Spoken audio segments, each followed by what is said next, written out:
November 12, 1944, 8:41 a.m. In the frozen waters of Norway, the world's largest battleship Tirpitz waits at anchor. 2,000 crew, 50,000 tons of steel. The Allies' nightmare for 3 years. The British sent over 400 aircraft to sink her. None succeeded. Now just 29. Lancasters are coming, and one will be enough, because this time what they're carrying isn't a normal bomb. It's the 6-ton Tallboy Barnes Wallis's earthquake bomb. In 10 minutes, Tirpitz will be gone. And what the Americans did with 300 aircraft, the British will do with a single bomb. This is a story about two different philosophies, mass bombing or precision strike, and in the end, small is always beautiful. Wing Commander Willie Tait pushes the throttle of his Lancaster forward. 28 more aircraft around him. But he knew sometimes one is enough. The Americans wouldn't believe this. For them, bombing meant numbers. 300 B-17 say, thousands of bombs. Darken the sky. Pulverize the target.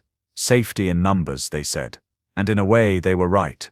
The B-17 Flying Fortress was a magnificent aircraft. But there was a problem. Actually, several problems. First, the bomb load, only 8,000 pounds maximum, sometimes less, depending on fuel load and mission distance. Why so little? The design. The B-17 had a low wing configuration. Strong, yes. Durable. Absolutely. But that wing spar ran right through the middle of the fuselage, cutting the bomb bay in two. You had two small bomb bays instead of one large one. What does this mean? You can't fit large bombs. The biggest bomb a B-17 could carry was 2,000 pounds. Want to carry an 8,000 pound bomb? The bomb bay simply wasn't tall enough or long enough.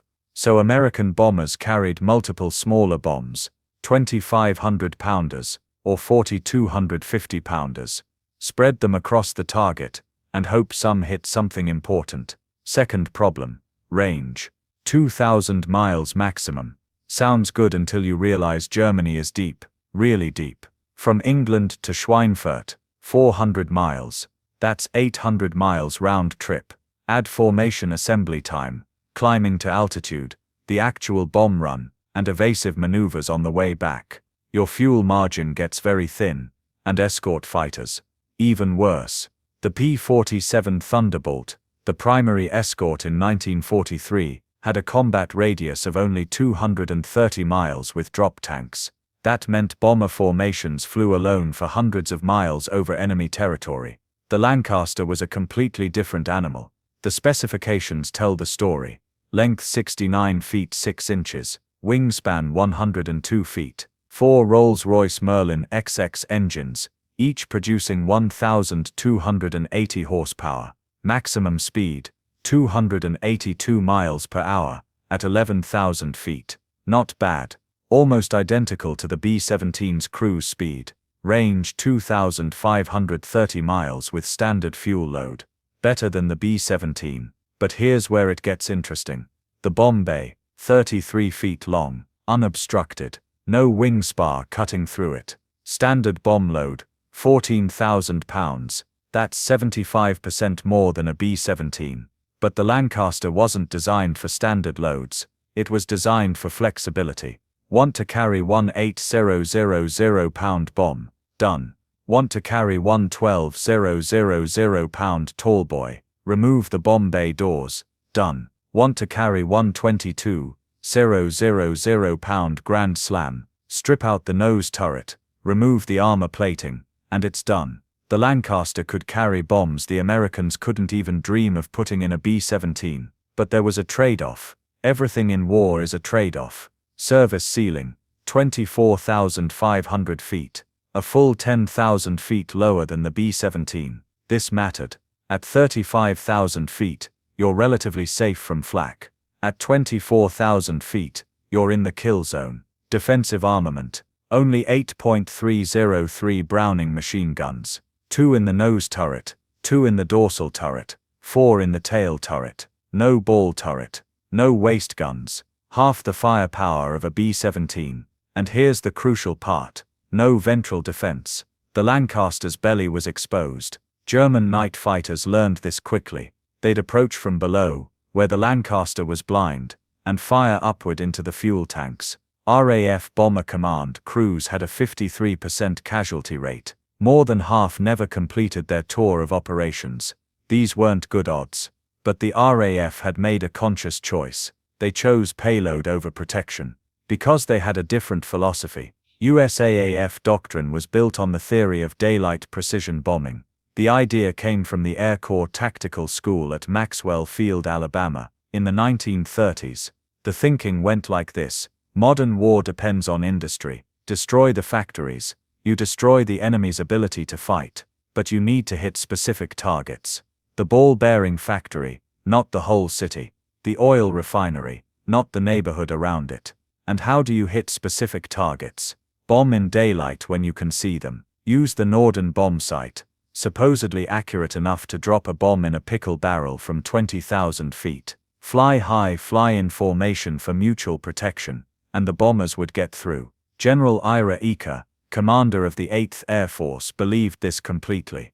We can do it, he told his superiors. Give me enough B-17s, and we'll destroy Germany's war industry. In theory it was beautiful. In practice it was bloody. Let me tell you about Schweinfurt. Because Schweinfurt changed everything. October 14, 1943. The second Schweinfurt raid.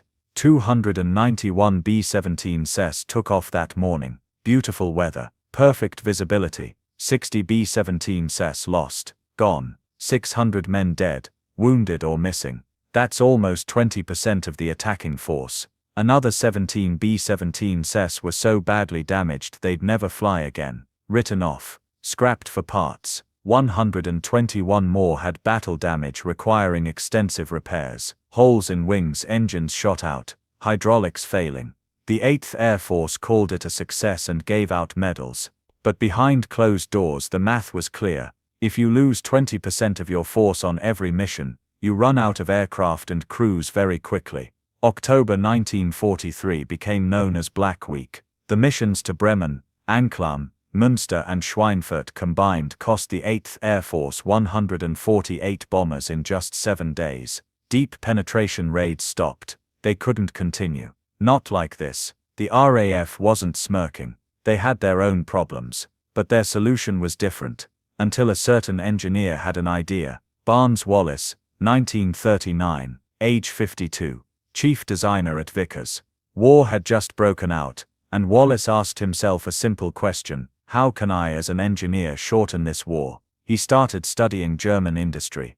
Where does the power come from? The Ruhr Valley, hydroelectric dams, the Möhne Dam, the Eder Dam, the Sorpe Dam. Together they held back billions of gallons of water, providing power and water for German industry. Wallis did the calculations. Destroying these dams would flood the Ruhr Valley, cutting power and destroying factories. Steel production requires massive amounts of water, 150 tons of water for every ton of steel. But how do you destroy a dam? He studied the problem for months. The Möhne Dam wall was 40 meters thick at the base. You could drop 1,000 conventional bombs on it, and barely chip the surface. You need to get the explosive deep inside the dam, where the pressure of the water will do the work for you. But how? Torpedoes don't work. The dams had torpedo nets. Regular bombs would bounce off or explode on the surface. The answer came to him while skipping stones on a pond. What if the bomb could skip across the water, like a stone?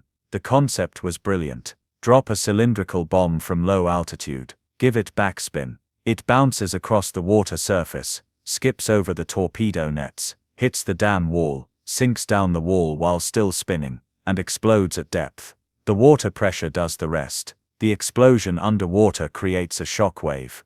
The dam wall, already under enormous pressure from the reservoir, cracks and fails. Wallis spent 2 years perfecting the design, testing scale models, calculating trajectories, convincing skeptical officials. Finally, in 1943, he got approval. A special squadron would be formed. 617 Squadron. Commander Wing Commander Guy Gibson, one of the RAF's most experienced bomber pilots. They trained for weeks, low-level flying at night, hitting targets at exactly 60 feet altitude, at exactly 240 miles per hour, releasing the bomb at exactly the right distance from the dam. The margin for error was tiny. Too high, and the bomb breaks apart on impact.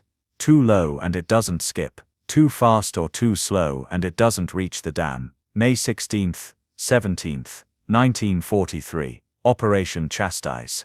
The Dam Busters raid. 19 Lancasters took off. They flew at wave top height across the North Sea to avoid radar. Then across the Dutch coast, navigating by moonlight, dodging flak towers. At the Mona Dam, Gibson's aircraft went in first, dropped the bouncing bomb. It worked perfectly, skipped across the water, hit the dam, sank, exploded. But the dam held. Second aircraft. Same result. The dam shuddered but didn't break. Third aircraft. Another explosion. And then at 12:49 a.m., the dam wall cracked. Water burst through. A 100-meter wide gap opened. 330 million cubic meters of water poured into the valley below. The Edda Dam fell the same way. Multiple hits weakening the structure until it failed catastrophically. The Sorpee Dam was damaged but held. Its construction was different, earthen rather than concrete. And the bouncing bomb technique didn't work as well. The cost 53 aircrew killed. 8 Lancasters lost. A terrible price. But it proved Wallis's theory. Special weapons precisely delivered could achieve what mass bombing couldn't. And Wallis immediately started thinking bigger. The bouncing bomb was clever, but it was specialized. It only worked against dams. What about other targets? Underground factories, U-boat pens with 5-meter thick concrete roofs, viaducts, bridges. Wallis went back to his original idea from before the war, the earthquake bomb. The concept was simple but revolutionary. Don't try to destroy the target directly. Destroy the ground underneath it. Drop a massive bomb from high altitude. Let it accelerate to supersonic speeds. The bomb penetrates deep into the earth, 20 meters or more. Then it explodes underground. The explosion creates a shock wave through the earth. An artificial earthquake. The pressure wave travels through the soil and rock, hitting the target's foundations. Above ground, the target might look undamaged at first, but the foundations have shifted. Cracks appear. The structure becomes unstable and eventually collapses. Think of it like hitting a table leg. The plate on top doesn't break immediately, but it wobbles and falls. For this to work, the bomb needed several things. First, mass. The heavier the bomb, the deeper it penetrates. The bigger the explosion, the more powerful the earthquake effect. Wallis calculated he needed a 10-ton bomb, 22,000 pounds. Second, strength.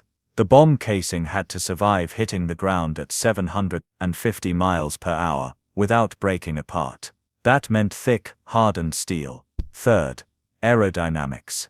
The bomb needed to fall as fast as possible to maximize penetration. That meant a streamlined shape. Fourth, the explosive. It needed to be powerful but stable. Torpex was chosen, 50% more powerful than TNT. But there was a problem. No aircraft could carry a 10-ton bomb to 40,000 feet. The Lancaster could barely get off the ground with that weight.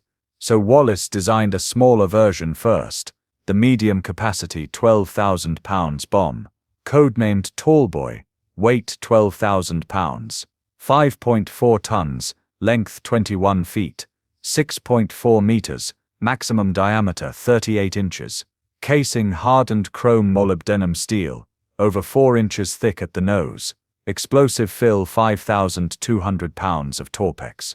The bomb was beautiful in a terrible way, sleek, streamlined, painted white to reduce air resistance.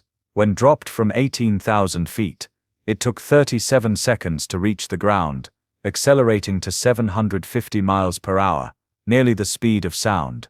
On impact, it punched through 20 meters of earth, or 5 meters of concrete, before exploding. The explosion could be delayed up to 60 minutes using a clockwork fuse. This allowed rescue crews to start work. Then the bomb would detonate, killing them and causing more destruction. Tallboy entered service in June 1944, the first target. The Salma Railway Tunnel in France, June 8-9, 1944. 2 days after D-Day, German panzer divisions were rushing toward Normandy. They had to use the Salma Tunnel, the only railway route through the hills.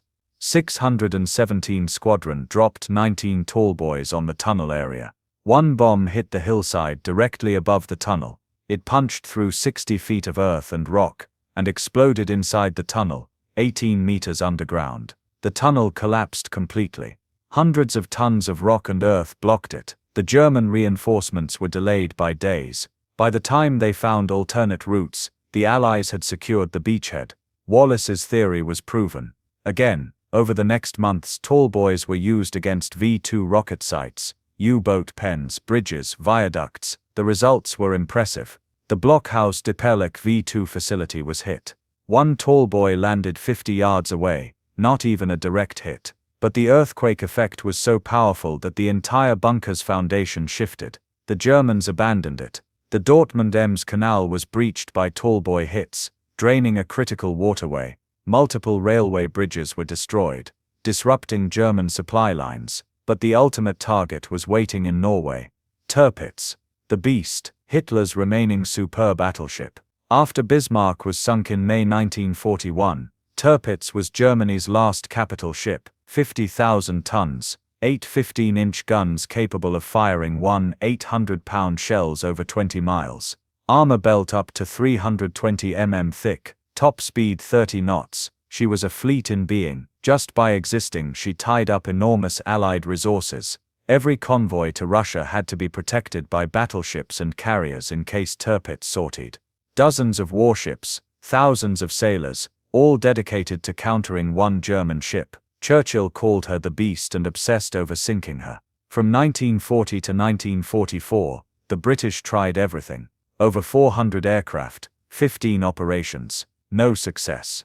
By 1944, she was at Kaka Fjord in northern Norway, 1,200 miles from the nearest British airbase.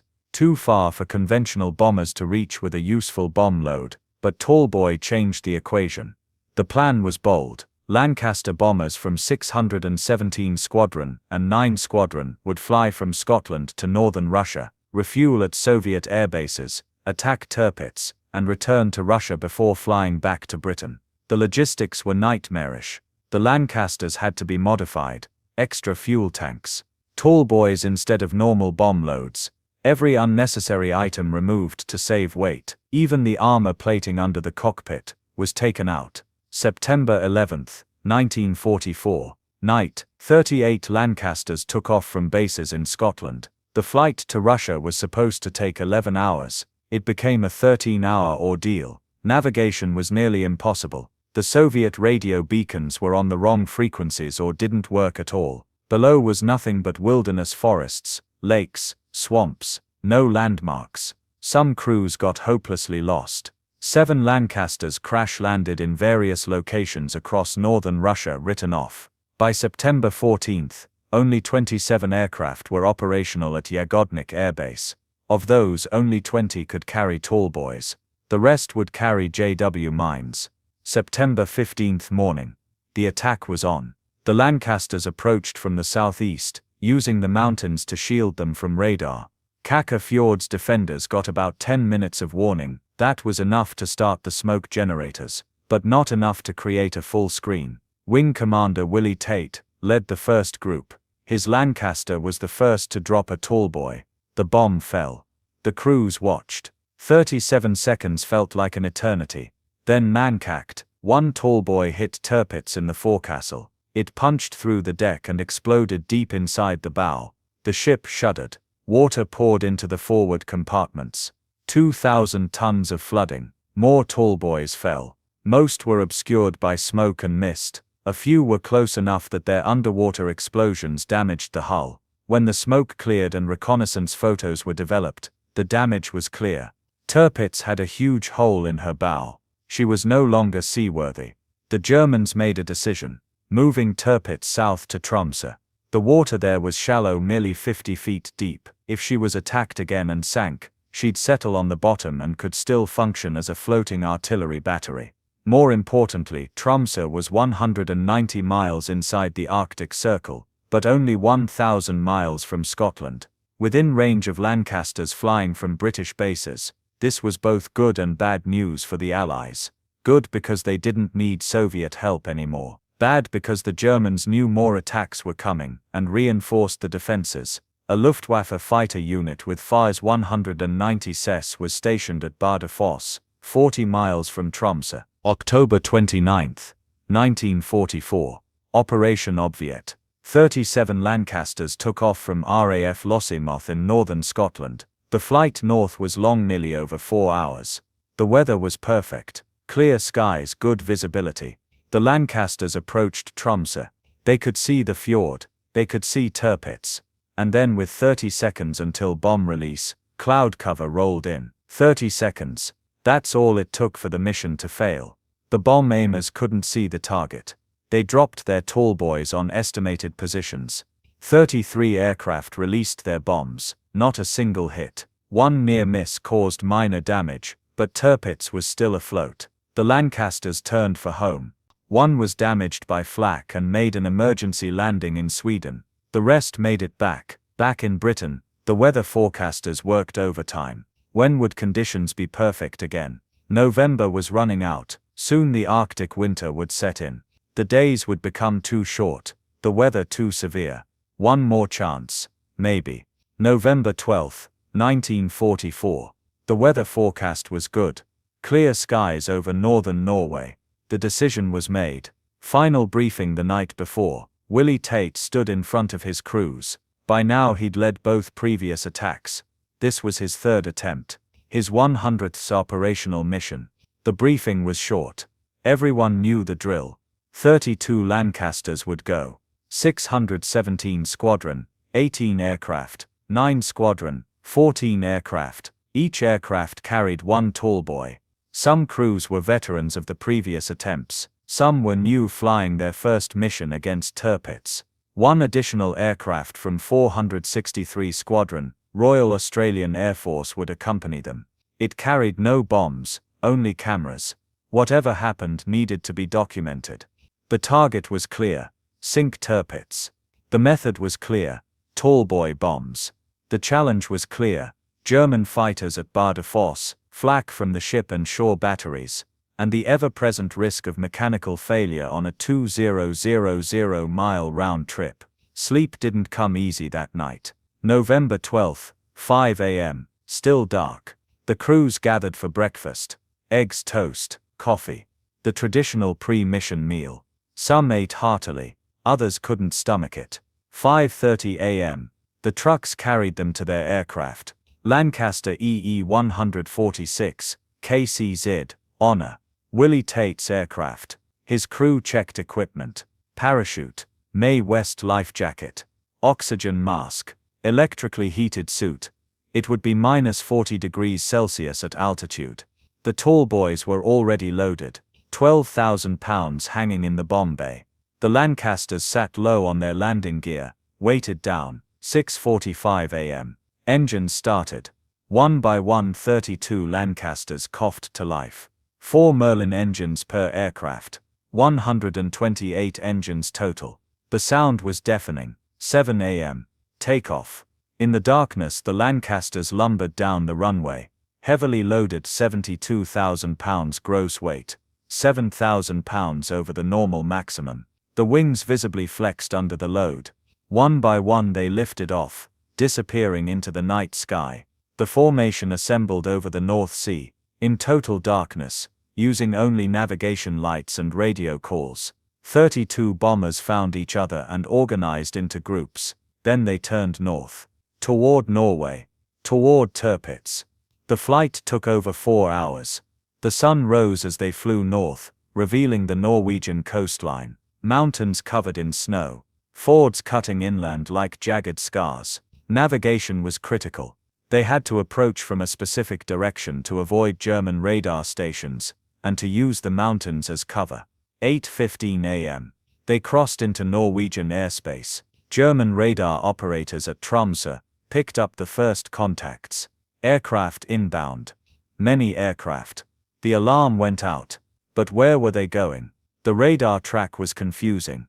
The formation seemed to be heading southeast, not toward Tromsø. This was intentional. The Lancasters would rendezvous at a lake 100 miles southeast of Tromsø, then turn northwest for the final approach. By the time the Germans realized the deception, it would be too late. 8:30 a.m. Rendezvous over Tournai-Tresque Lake. The formation came together. 32 Lancasters in several groups. They began climbing to bombing altitude.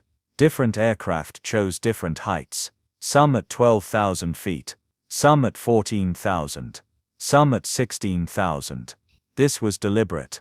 If all the Tallboys were released from the same altitude, they might collide during the 37-second fall. 8:38 a.m. 20 miles from Tromsø. Willie Tait saw the ford ahead, and there nestled against the shore was Tirpitz. Even from 20 miles away, she was unmistakable. Massive. Grey. Menacing. The weather was perfect. Crystal clear. Unlimited visibility. No smoke screen. The Germans hadn't activated it yet. And most importantly, no fighters in the air.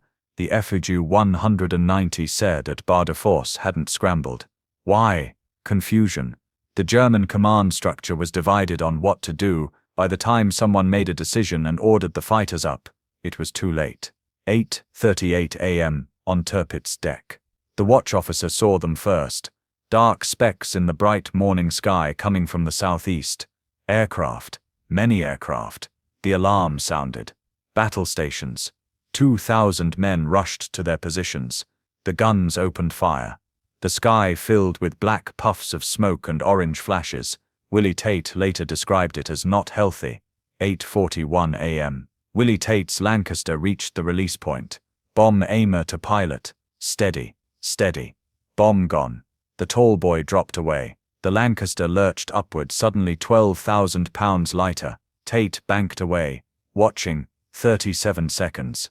The Tallboy accelerated. 750 miles per hour. Impact. 8 hours. 41 minutes and 37 seconds a.m. The first Tallboy hit Tirpitz. It struck between Bruno and Anton turrets, near the bow. The bomb punched through the armored deck like it was paper. It traveled through multiple decks before exploding deep in the ship's hull. The explosion was massive. A yellow flash, a column of smoke and steam shot 300 feet into the air. Tirpitz shuddered. The entire forward section heaved, but she didn't sink. Not yet. 8:42 a.m. More Tallboys falling. By now some of the Lancasters were bombing through the smoke from the first hit. Some crews made multiple runs, trying to get a clear view of the target. The flak was relentless. The Germans knew they were fighting for their ship's life. 8:43 a.m. Second hit. This Tallboy struck amidships between the aircraft catapult and the funnel. The belt armor, the thick side armor, designed to protect against battleship shells, simply vanished. The Tallboy went through it like it wasn't there. A massive hole opened in Tirpitz' port side. Water poured in, thousands of tons. The ship began to list. 10 degrees, 20 degrees, 30 degrees. 8:44 a.m. Third hit. This one struck near Caesar turret, the aft main gun turret, and this was the fatal blow. The explosion ruptured fuel lines, ruptured ammunition passages. The fire spread. 8:45 a.m. The magazine explosion. Caesar turret's ammunition storage detonated. 300 tons of propellant and shells exploded simultaneously. A fireball erupted. The stern of the ship lifted out of the water from the force. Men were thrown overboard by the blast. Others were incinerated instantly. The list increased. 40 degrees. 50 degrees. 60 degrees. Tirpitz was capsizing. 8:46 a.m. Orders were given to abandon ship, but it was too late. The ship was rolling too fast. The list was too severe. Men tried to climb the steeply angled deck. Some made it over the side. Most didn't. 8:48 a.m. Tirpitz rolled past 90 degrees. The massive hull turned upside down. The red bottom paint became visible. Men trapped inside pounded on the hull, trying to escape. 8:51 a.m. Tirpitz settled on the bottom of the fjord. The water was only 50 feet deep. The capsized hull protruded above the surface. Rescuers could hear tapping from inside. Men trapped in air pockets, slowly dying. Over the next days they cut through the hull and saved 87 men. But between 940 and 1,204 crew members died. The exact number was never confirmed. Many bodies were never recovered. 8:55 a.m. Above trams, the Lancasters circled once, surveying their work. The film aircraft captured it all. Tirpitz upside down, smoke rising, oil spreading across the water. Willie Tait's voice on the radio. Target destroyed. All aircraft returned to base. Not a single Lancaster had been lost. Not a single crewman killed. The return flight was jubilant. 4 hours back to Scotland, they landed at Lossiemouth to cheering ground crews. The war had changed.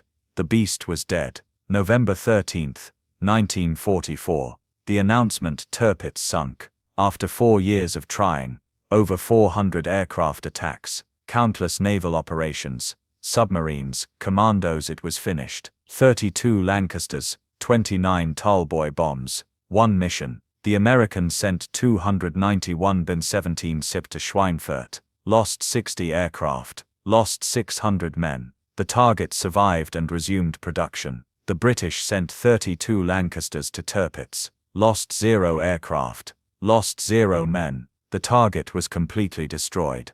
What made the difference? Not the aircraft. The B-17 and Lancaster were comparable in most respects. Not the crews. American and British airmen were equally brave, equally skilled. The difference was the bomb. £8,000 versus £12,000. But more than that, the philosophy. The Americans believed in overwhelming force. Send enough bombers, drop enough bombs, and statistical probability says you'll hit the target. The British believed in precision. The right weapon in the right place, delivered with skill. Barnes Wallis proved that physics beats statistics. A 12,000 pound bomb, dropped from 16,000 feet, accelerating to 750 miles per hour, penetrating 20 meters, exploding underground. That's more effective than 100 500-pound bombs scattered across a target area. Modern warfare learned this lesson. Today's precision-guided munitions trace their lineage directly to Tallboy. The GBU-28, Deep Throat Bunker Buster, Tallboy's descendant. The GBU-43 MOA, same principle, massive bomb, deep penetration. The Paveway series of laser-guided bombs, precision delivery of the maximum possible explosive force. Even nuclear weapons planning incorporated Wallis's earthquake effect theory. Underground tests showed that a nuclear weapon buried before detonation does far more damage to hardened targets than an air burst. Barnes Wallis figured this out with slide rules and wind tunnels in 1942. But let's not forget the cost. RAF Bomber Command, 55,573 aircrew killed during the war. 53% casualty rate. USAAF 8th Air Force, 26,000 killed. Still terrible, but proportionally less. Why the difference? The Lancaster's vulnerability. Only 18.8% of Lancaster crews survived being shot down. The aircraft was hard to escape from. Narrow fuselage, difficult hatches. And if you were in the rear turret, you were often trapped. B-17 crews had a 50% survival rate. Wider fuselage, more escape hatches, better emergency procedures. Both aircraft were death traps in their own way. But the B-17 gave you better odds if you were hit. This is the calculus of war.